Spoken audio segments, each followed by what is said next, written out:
I understand that most of us don't have finesse and polish. We don't have it.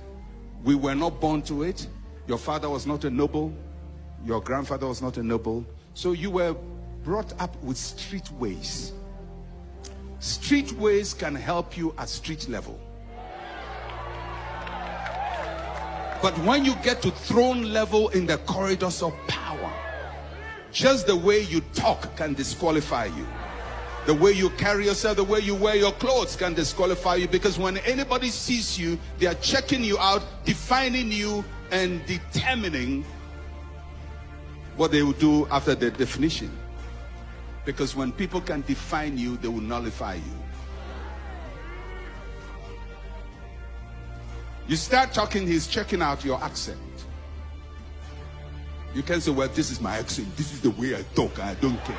Yeah, it will help you to be popular with your folks. But at a certain level, this way, the way I talk, it's not going to help you.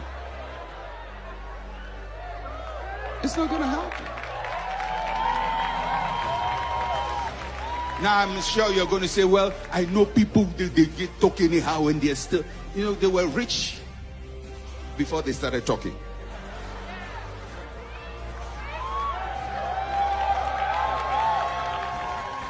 So he says, I want people from a higher social class, the sons of the rulers, people who are predisposed to leadership. Because Nebuchadnezzar says, I don't want people I'm going to spend the rest of my life trying to fix. I want people who come with a certain propensity, so when I train them, my training period will be shorter. Because the pace at which the world moves, nobody wants to teach you one lesson 3 times. They don't have time for you. So they teach you once, you don't get it. Maybe give you another chance, you don't get it, you are out. The Nebuchadnezzar system has no sympathy for your weakness. Because the system Nebuchadnezzar set, and by the way, the system of Nebuchadnezzar is the system that runs our world. It doesn't run the kingdom of God, but it runs the world system. And it has no sympathy for your weakness.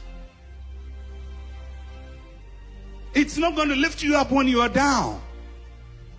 If you don't stand, nobody will recognize you. If you don't talk, nobody will ask you to speak. Nebuchadnezzar's system says you have to be smart, you have to be intelligent, you have to know what is happening around you. You have to be able to answer quickly when you ask a question. They ask you a question, you don't say, I'm going to pray about it, I'm going to pray about it. That's good for church. That's good for church, and we love when you're praying about it.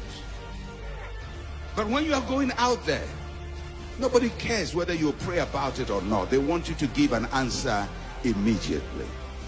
So Nebuchadnezzar says, Ashpenaz, look for these 3 qualities.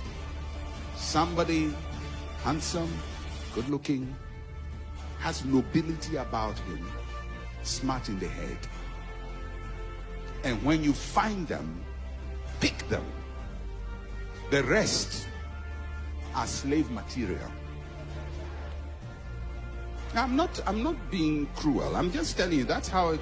So everybody that was not picked when Daniel was picked went to work as a slave.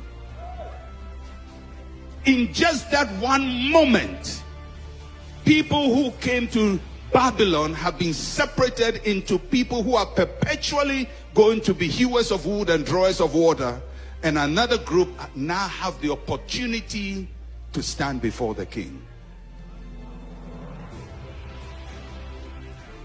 And if you look at it, and I'm not saying it's a fair system, I'm just saying if you look at it, nothing spiritual is mentioned.